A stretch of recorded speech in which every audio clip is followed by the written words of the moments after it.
Hello everyone, நான் Madan Gowri and hello my dear MG squad. Jananayagan படம் எப்போ தான் ரிலீஸ் ஆகும் அப்படிங்கிற ஒரு கேள்வியை நிறைய பேர் கமெண்ட் செக்ஷனாக இருக்கட்டும், இன்ஸ்டாகிராம் டிஎம்மாக இருக்கட்டும் மெசேஜ் பண்ணுறீங்க. இன்ஃபேக்ட் நியூஸில் கூட ரொம்ப கன்ஃபியூசிங்காக இருக்குது. டெக்கன் ஹெரால்டில் ஒரு ஆர்டிகல் இன்னைக்கு வந்திருக்குது. அதில் ஜனநாயகன் February 6 ரிலீஸ் ஆக போகுதா அப்படின்னு ஒரு கொஸ்டின் மார்க் போட்டிருக்காங்க. கொஸ்டின் மார்க் போட்டு அதுக்கு முன்னாடி நம்ம என்னனாலும் எழுதலாம், அது யாரும் கேள்வி கேட்க முடியாது. அதில் ஆக போகுதா அப்படின்னு ஒரு கேள்வி கேட்டிருக்காங்க. ட்விட்டரில் சில பேர் இருந்துகிட்டு இன்னும் ப்ரொடக்ஷன் கம்பெனி அடுத்த ஸ்டெப் எடுக்கல, அவங்க லீகலாக ப்ரொசீட் பண்ணுறதுக்கு அடுத்த ஸ்டெப் எடுக்கல அப்படிங்கிறாங்க. இன்னும் சில பேர் இன்னமும் சென்சார் போர்டுக்கே அவங்க திருப்பி படத்தை அனுப்பல அப்படிங்கிறாங்க. சோ நிறைய கன்ஃபியூஷன். ஒரு விஜய் ஃபேனா எனக்கும், இதை பார்த்துட்டு இருக்கிற நிறைய விஜயனா ஃபேன்ஸுக்கும், ஒரு விஜய் ஃபேனா இருக்கணும்னு நீங்க அவசியம் இல்லை. எப்படி பார்த்தாலும் ஜனநாயகன் படம் நிறைய பேர் ஹைப் ஆகி பொங்கலுக்கே வெயிட் பண்ணியிருப்பீங்க. அந்த படம் என்னதான் ஆச்சுங்கிறத இன்னைக்கு நம்ம டிஸ்கஸ் பண்ண போறோம். ஓகேவா?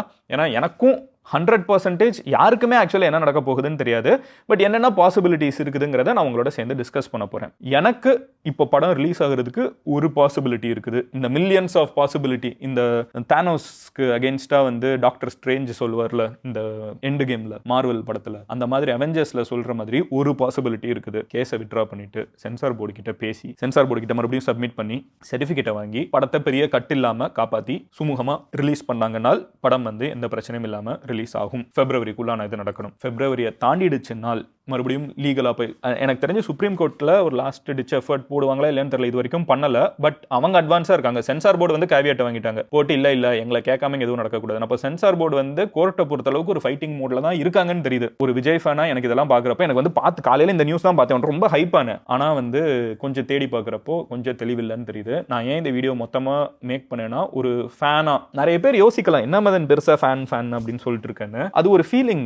இந்த 90sல 2000ஸ்லாம் வளர்ந்தவங்களுக்கு அது நல்லா தெரியும். நீங்க சின்ன வயசுல இருந்து தியேட்டருக்கு போனீங்கன்னா வீட்டுல கூப்பிட்டு போறது ஒரு ஹீரோவோட படமா தான் இருக்கும். ஃப்ரெண்ட்ஸோட ஜாலியா சிரிச்சுக்கிட்டு எல்லாமே ஒரு ஹீரோ. அது ஒவ்வொருத்தங்களுக்கு ஒரு ஹீரோ. சில பேருக்கு அது தலையா இருக்கலாம், சில பேருக்கு தளபதியா இருக்கலாம், சில பேருக்கு சூப்பர் ஸ்டார்.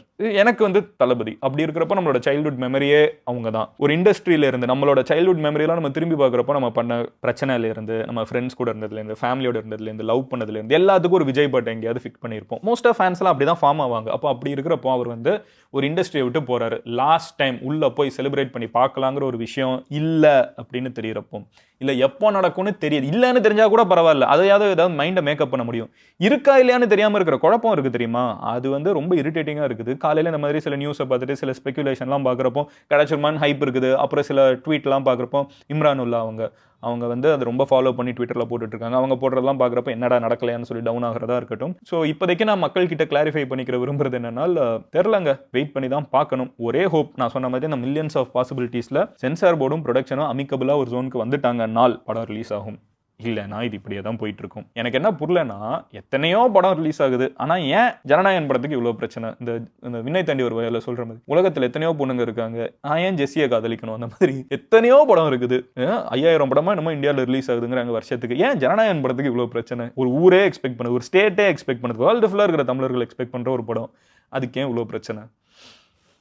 ஓ, புலம்பி தீர்த்திருக்கேன்ல, ஃபீலிங்ஸ் உள்ள ஃபுல்லாக உள்ள இருக்குது. எனக்கு இந்த படம் இன்னும் ரொம்ப ஸ்பெஷல். இதெல்லாம் போக எனக்கு இன்னும் ரொம்ப ஸ்பெஷல். அதையும் என்னால் எதுவும் சொல்ல முடியல, பேச முடியல. ஹோப்ஃபுல்லி எல்லாம் சரியாகணுங்க. பட் அது வரைக்கும் ஒரு என்ன சொல்லு பார்ப்போம். ஓகே, பாய். சியர்ஸ் எம்ஜிஸ். உங்கள் ஃப்ரெண்ட்ஸ் யாராவது விஜய் ஃபேன் என்ன மாதிரி புலம்பிட்டு இருந்தாங்கன்னா, அவங்ககிட்ட கொஞ்சம் கிளாரிட்டி என்ன நடந்துட்டு இருக்குன்னு தெரிஞ்சுக்கணும்னு நினச்சாங்கன்னா அவங்ககிட்ட இந்த வீடியோ ஷேர் பண்ணுங்கள். மெயினாக இந்த மெயிலில் சொல்லுங்கள். இந்த மெயில் தான் எல்லாத்துக்கும் மூலதனம். அதை தான் நான் மெயினாக உங்ககிட்ட சொல்லணும்னு நினச்சேன். எனிவே, சியர்ஸ், டேக் கேர், பாய் எம்ஜிஸ்.